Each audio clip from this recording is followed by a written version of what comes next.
Assalamu alaikum, dear students. Our today's topic for discussion is Youth and the Tasks Ahead, written by Dr. Karan Singh. In today's lesson, we will discuss about the author, that is Dr. Karan Singh. We will discuss about a brief summary of the lesson, and we will discuss some questions of the text. So let us start. Dr. Karan Singh. Dr. Karan Singh was born in Cannes, France on 9th March 1931. His father Hari Singh was the last ruler of the princely state of Jammu and Kashmir. His mother's name was Tara Devi. He had his schooling at the Doon School, Dehradun. He completed his graduation in Arts faculty from Sri Pratap College, Srinagar. He did his MA and PhD in Political Science from Delhi University. Dr. Karan Singh was appointed as the Regent of Jammu and Kashmir State in 1949. He was then the youngest Regent of the state. He worked as the Governor of Jammu and Kashmir State from 1965 to 1967. He served as a member of the Lok Sabha for a span of 17 years from 1967 to 1984.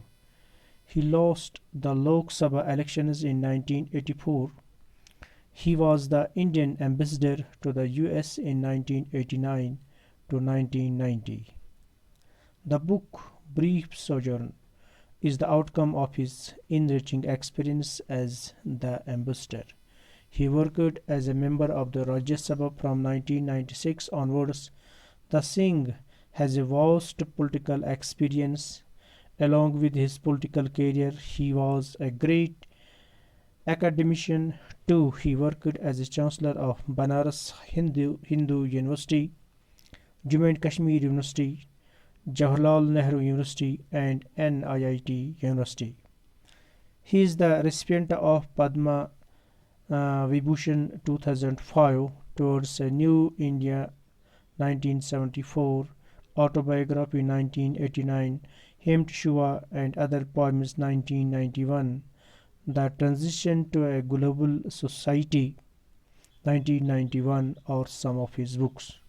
This was about Dr. Karan Singh, the writer of this lesson. And now let me tell you a brief summary of the lesson.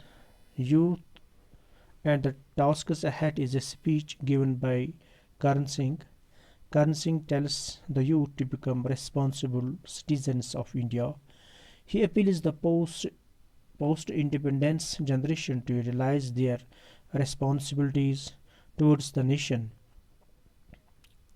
Freedom should not be taken for granted. The youth should maintain and strengthen freedom. They should serve the nation, accelerate the process of economic development, demolish poverty, and strengthen the fabric of democracy. They should make India a secular and democratic nation based on the principles of justice, liberty, equality, and fraternity. Dear students, Karan Singh states that the immense strength of the youth should be properly canalized. The youth should safeguard the nation, which has two ideals of secularism and democracy. They should have a commitment to safeguarding the nation. Mere desire to serve the nation is not sufficient. It should be accompanied by the ability to do so effectively. In order to serve the society effectively, it is important for youth to develop their physical, intellectual, patriotic, and spiritual dimensions. Karan Singh states that it is a continuing process. The youth should give their wholehearted participation in nation building. The youth can serve the nation by transcending political, communal, regional, and linguistic diversities. Thus, Karan Singh appeals the youth to undertake the noble task of defending and developing a free India. So, this was a brief summary of the lesson Youth and the tasks ahead. Now, some solved questions of the text. Question number 1. Why does the author say that people who belong to his post independence generation should not take independence for granted? Question number 1. Why does the author say that people who belong to post independence generation should not take independence for granted? Answer of this question is, we won our freedom following years of servitude, and all this required incredible battle and sacrifice. The author asks the post independence people to take care to abstain from being easy and complacent. They should not underestimate autonomous on the grounds that its upkeep is a more grave assignment than its accomplishment. Let me repeat the answer. We won our freedom following years of servitude, and all this required incredible battle and sacrifice. The author asks the post independence people to take care to abstain from being easy and complacent. They should not underestimate autonomies on the grounds that its upkeep is a more grave assignment than its accomplishment. Now, question number 2. The writer feels that the youth can be a great source of power to the nation. Why? Do you agree with him? Give reasons for your answer. Answer.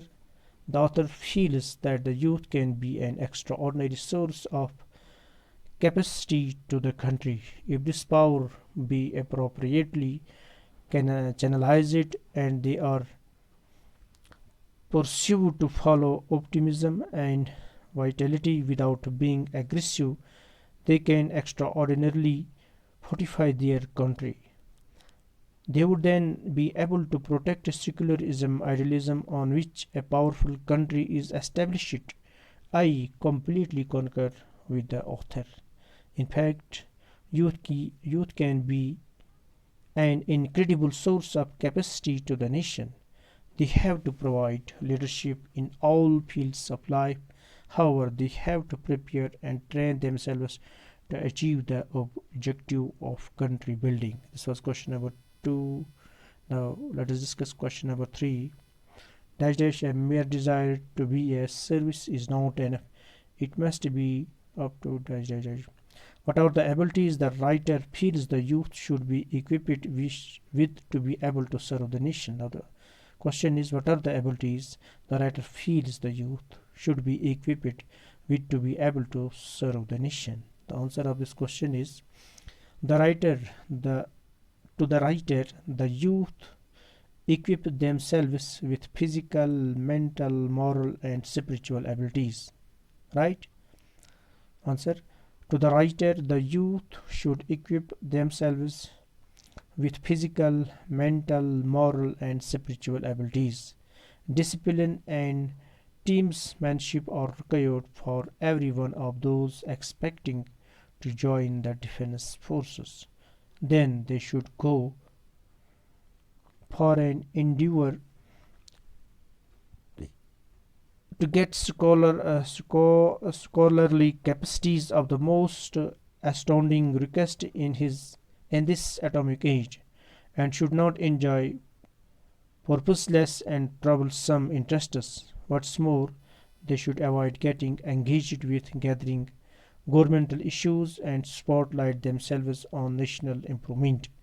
They should likewise develop unadulterated patriotism, nationalism, and otherworldliness so as to have the option to take a step settled and congruity among individuals following the various beliefs and religions. Let me repeat the answer of the question number 3 again. To the writer, the youth should equip themselves with physical, mental, moral, and spiritual abilities. Discipline and teamsmanship are required for every one of those expecting to join the defense force. Then they should go for an endeavor to get scholarly capacities of the most astounding request in this atomic age and should not enjoy purposeless and troublesome interests. What's more, they should avoid getting engaged with gathering governmental issues and spotlight themselves on national improvement. They should likewise develop unadulterated patriotism, nationalism, and other worldliness so as to have the option to take a step satellite and congruity among individuals following various beliefs and or religions. Now question number 4, having muscles of iron and nerves of steel means it means being both physically strong and mentally fit. Now the question number 5 is, besides physical endurance, the author talks about three other qualities that are essential for the defense personnel. Which are they? Answer of this question is, as indicated by the creator, physical endurance is fundamental for defense force. There are three other attributes the young intending to join which the young intending to join defense force must have.